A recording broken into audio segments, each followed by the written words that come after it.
When we're working on balance exercise to get reintegration of the stability from our foot all the way through our whole system, we want to be aware that there's three systems in our balance. One is the sensory input and the sensation of the muscle length. So that tells us where we are in space and our reaction to the ground. The second part is our vision. We like to look at the horizon and see that things that are level. The third part is part of our inner ear, and we have organs in there in our vestibular system that detect gravity's orientation and our movement to things.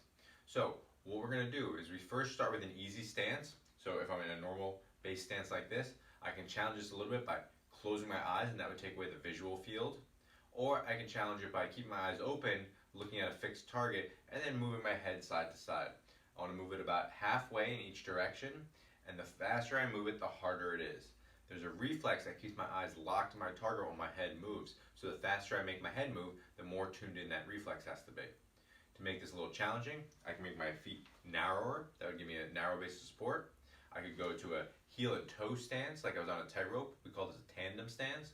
Or I could go to a single leg stance, would be the most difficult. And I can layer on closing my eyes and moving my head to make it most challenging. We can also use, to challenge the movement sensors in our ears, is if I pick my position, so we'll say it's a single leg stance position for me, and I'm going to take a ball and I want to toss it up over my head and into the other hand. So I want to make this arcing rainbow. I'm going to follow it with my eyes, so my head is going to follow it up and down. And this is going to challenge part of that vestibular system. I'm just going to toss it up and down from hand to hand. And you can see that that can get challenging.